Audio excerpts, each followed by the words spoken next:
Después de casi una década trabajando en habilidades socioemocionales con jóvenes y docentes en Colombia y tras distanciarnos 2 años debido a la pandemia, decidimos salir a buscar a todas y todos los profes de nuestro país que están convencidas y convencidos de ponerle emoción a la educación. Así que seleccionamos un equipo con distintas fortalezas y habilidades, preparamos nuestras mejores actividades y nos subimos al bus. El viaje arrancó en Bogotá y finalizó en Cúcuta. Recorrimos 6.300 kilómetros, haciendo 6 paradas en 5 departamentos del país: Valle del Cauca, Caldas, Antioquia, Atlántico, Magdalena y Norte de Santander. En 45 días de viaje conocimos a más de 200 docentes y 350 estudiantes.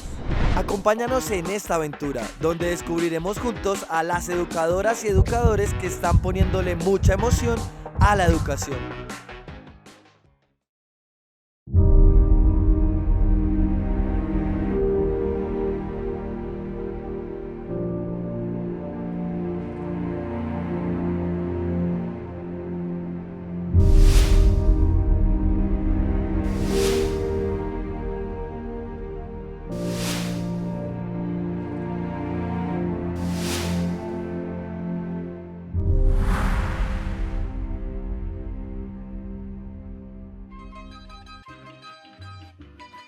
Tras haber explorado el Caribe colombiano de la mano de Nelson y su alegre comunidad educativa, estamos listos para irnos a la frontera entre Colombia y Venezuela, al departamento de Norte de Santander. Desde el inicio de la crisis migratoria venezolana en el año 2014, según el último informe de la Plataforma de Coordinación Interagencial para Refugiados y Migrantes de Venezuela, a Colombia han llegado más de 1.800.000 refugiados venezolanos. En el último año, la cifra de estudiantes migrantes en Cúcuta, la capital norte santanderiana, asciende a 9.317. Este número ha aumentado vertiginosamente, pues en el año 2017 eran apenas 796 estudiantes, es decir, un número 11 veces menor. Prepárate para sumergirnos en el mundo de Zulay y la institución educativa Juan Pablo I, un lugar donde Colombia y Venezuela se encuentran. Bueno, mi gente, después de pasar una semana en el Retén Magdalena y de que el equipo de emoción descansara en La Guajira, ahora vamos para Norte de Santander, más exactamente para su capital, Cúcuta. Y para llegar allá tenemos que pasar de Palomino hasta Huachica, que serán más o menos 445 kilómetros, y después pasaremos de Aguachica a Cúcuta, que serán más o menos 265 kilómetros. ¿Estamos listos para acercarnos a una emergencia migratoria? Vamos a verlo.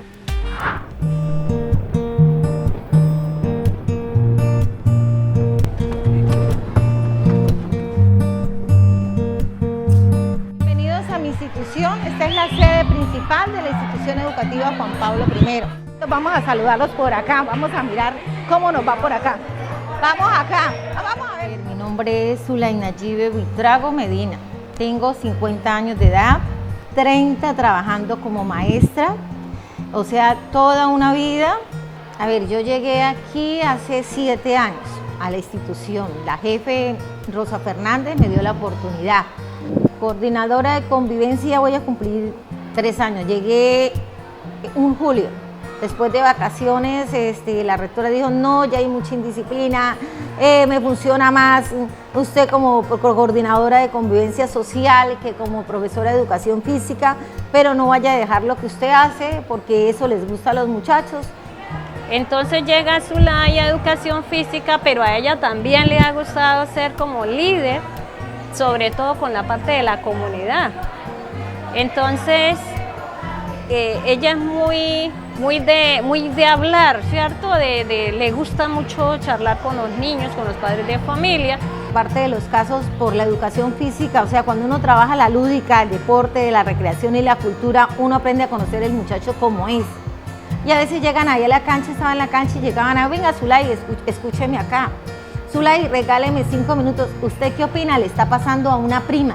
Y de ahí empezamos como con la amistad, como en esa parte de entrega. Entonces se volvió como la profe que los escuchaba y ya era como un poquito de parte de psicología.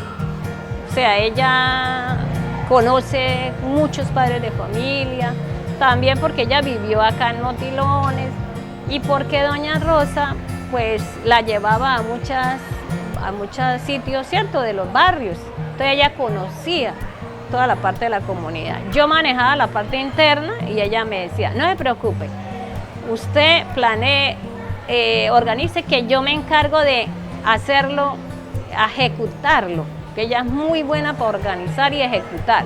Con la jefe le gustaba trabajar mucho con la población inmigrante y ella empezó a trabajar y a gestionar en la Secretaría de Educación y le dieron el aval para poder validar aquí a los chicos venezolanos, como se les puede decir, ¿sí? Para no ir a... venía el niño, viene de 6º grado y no puede ir a hacer 7º grado, pero por la edad entonces se le hace un proceso, un examen de validación, y ella fue la creadora de este programa, o sea, fue la que organizó todo esto, y lastimosamente la pandemia se la llevó, nos dio muy duro porque es una persona que trabajó mucho aquí en la institución. Yo siempre que me llegan aquí las madres, ¿cierto?, venezolanas, con los niños, yo inmediatamente me ubico en la época de mi infancia, cuando yo estaba allá en una vereda y yo quería, como dice, migrar a la ciudad, porque esa es la palabra, migrar, ¿cierto? ¿Yo qué hago? Yo busco la gestión, llamo a Zulay y se les busca como unos zapaticos, como el uniforme. Y hemos hablado con muchas fundaciones, Save the Children, esa es la salvación. Y tiene un eslogan muy bueno porque dice salvemos el mundo, salvemos los niños. Y la verdad que sí, ellos han estado pendientes. De lógico que no me puede suplir 400 ¿qué? No, trae 50, 60. ¿Sí? Pero priorizamos cuáles son los niños que verdaderamente requieren. Hay personas que me dicen, ¿usted por qué se complica la vida? ¿Para qué pone a recibir? Y lo dicen con esa despectiva, ¿no? Esos niños son problemas. Yo digo, no son problemas, son necesidades y hay que orientarlos, hay que ayudarlos. Yo cuando hubo la crisis de Venezuela, yo tenía aproximadamente 8 años. Yo a los 9 años migré. Me pasé por el río con mis papás y eso. Ellos son colombianos. Nosotros nos recibieron bien normal, nosotros sabíamos nuestras cosas, algunas cosas se perdieron allá en el río y eso. Y en Colombia llevo 7 años aproximadamente. Me he sentido bien por la razón de la buena gratitud que me han dado los compañeros, la buena bienvenida, su buen aporte conmigo y su forma de ser, que es algo, por decirlo así, cálida y segura en este ambiente. Por mucho hay cosas que no me gustan tanto por la razón de que hay pequeños temas que ellos tocan y es algo, por decirlo, o privado para mí o algo incómodo. Pues he escuchado algunos casos que en mi salón hay una niña que le dicen meneca porque ella sí habla venezolano. Dice meneca, le discriminan con Maduro, que vaya coma, que yo no sé qué, que vaya con Maduro y yo a ella le he ayudado, le ha contado a la profesora, le conté a la profesora sobre el caso, pero ella no ha querido porque ella le da como miedo a hablar. Por esa parte sí hay unos casos que son que la gente se siente muy mal. Porque ellos tienen esa ideología, que los emigrantes venezolanos vienen aquí a robarnos o a quitarnos la comida, y en realidad no es así. Solo vienen porque el país se está acabando. El país se está acabando, entonces ellos emigran a una mejor parte. En cierta parte sentir que podría haberle quitado una oportunidad de alguien más de estudiar, en cierta parte, porque siempre tengo presente de que yo estoy ocupando el lugar de otro niño que posiblemente haya querido estudiar. Y por eso lo aprovecho al máximo. Y tengo mucho niño que de pronto no se siente bien entendido en un salón de clase, en el aula, no le va muy bien académicamente, pero llega a la tropa y se siente feliz. O sea, se siente él, se siente auténtico, se siente que no le ponemos problemas para nada, que lo recibimos. Por ahí cuando está de pronto inquieto, quieto, le llamamos la atención, ¿cierto? Pero él se siente feliz porque ahí tiene amigos, nadie le está criticando, nadie lo está como juzgando, no hizo la tarea, nada. Entonces en esta parte ahí él se siente libre y feliz y comprometido porque eso sí le gusta. Sí, que nos aceptó como Ella, somos, para como que somos. ella busque a las personas que no se sienten reflejadas en ningún grupo. Y las acopla a la banda. tengo un programa que se llama La Banda, si quieres ingresar. Y ahí se dan somos una a comunidad. conocer. Ya ellas pierden el miedo, la intuición de que si tienen que estar en un grupo obligatoriamente para que las personas lo acepten. Entonces es como que una liberación que hace la profesora Soledad hacia los compañeros. A ver, mi banda, digo yo, mi banda la llamo tropa. Una tropa como en los scouts, una tropa y donde uno va manejando y me voy manejando bien, me voy portando mal y tengo insignias. Algunos tienen acá 2 y 3 estrellas en la chaqueta y para ellos es un orgullo. Otros le colocaron acá en el kepis y significa que es mayor, ¿sí? Algunos dicen, él no merece ser el mayor, o llega otra persona que sabe más de música, me va a decir, pero ¿por qué lleva esa estrella que no es? Pero es la responsabilidad del cambio de vida que ha dado, entonces le da una estrella y eso lo hace primero sentirse más elegante. Algunos tienen un escudo también en su chaqueta aquí en el kepis y eso para ellos es importante. Hay ya más de 100 estudiantes en la banda, o sea, se duplicó, ¿cierto? Sí. Y son niños que a través de la banda van a estar ocupados, niños que están ahí dándole. El niño va a estar pensando en el golpe que tiene que dar, la actividad que tiene que hacer, y eso no le queda tiempo. Entonces la banda sí es un espacio, es una actividad para, piensen en otras cosas, llámese drogadicción, llámese vandalismo, llámese como se quiera llamar. Yo sí veo por este lado desde el proyecto de la banda para la convivencia, porque ahí estamos organizando la parte de valores.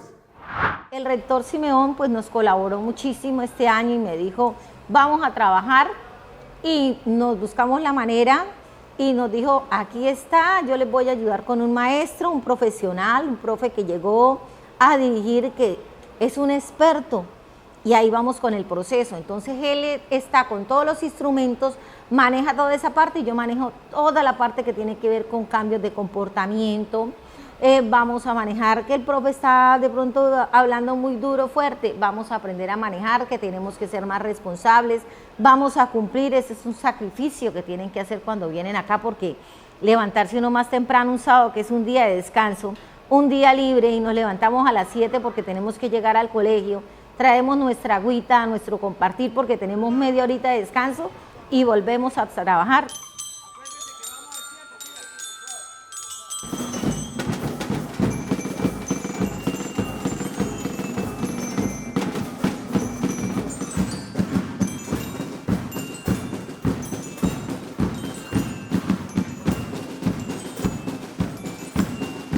Entonces buscamos la manera y hay muchos compañeros, yo puedo rescatar compañeros míos que yo les digo, venga Guillo, me regala 10.000, ¿para qué, canzona? Y le digo, no es para comprarle el uniforme a Juan Fernando, Marlene me regala, y así me lo paso como pidiéndole a mis compañeros, otra vez, pide más, y vamos recogiendo para comprar. El año pasado estrenamos botas, en plena pandemia donde no había dinero, y la tropa estrenó botas en las niñas. O sea, es algo que de alguna manera también fue, ¿sí? Es meritorio. ¿Para qué? Alguna necesidad o algo, ella le colabora. Entonces, ella nos ayuda en cualquier momento, cualquier persona que nos, digamos, no tenga para el uniforme. Hay niños de la banda que no tienen para el uniforme y ella los del hace colegio, los uniformes. O sea, por ejemplo, la profesora hizo en estos días una atribución a la CDB regalando uniformes y consiguiendo materiales estudiantiles para los estudiantes de bajos recursos. Ella ha ayudado en esa institución mucho. Y ella es fuerte en la parte de la banda de paz. Entonces, conoce eso. Esa es una fortaleza que ella tiene.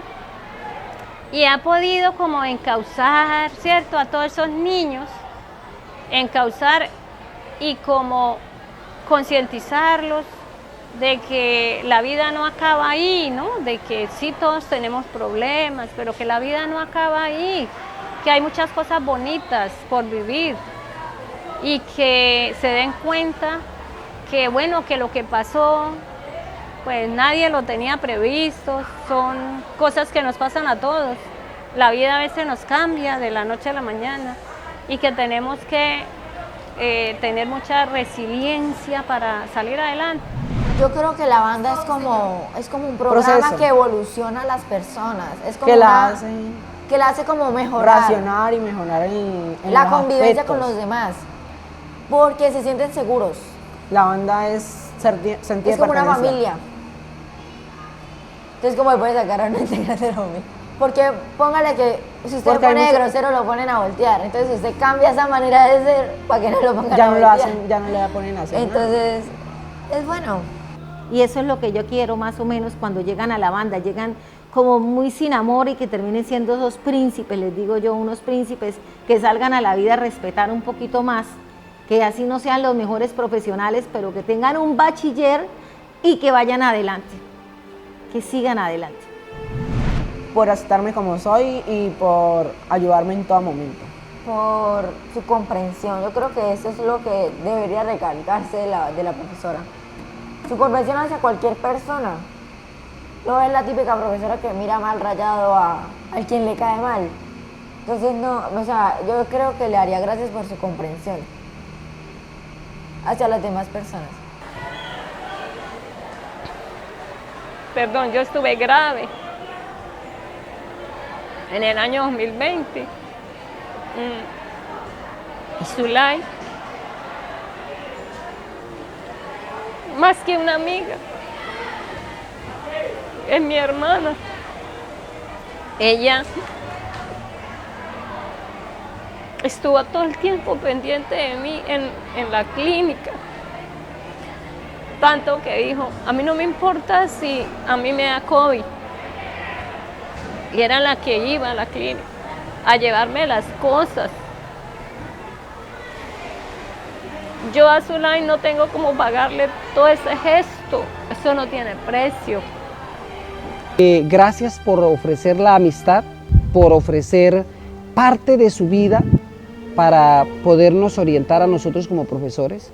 En mi caso, yo he recibido orientación, he recibido formación de usted, entonces le agradezco todo eso.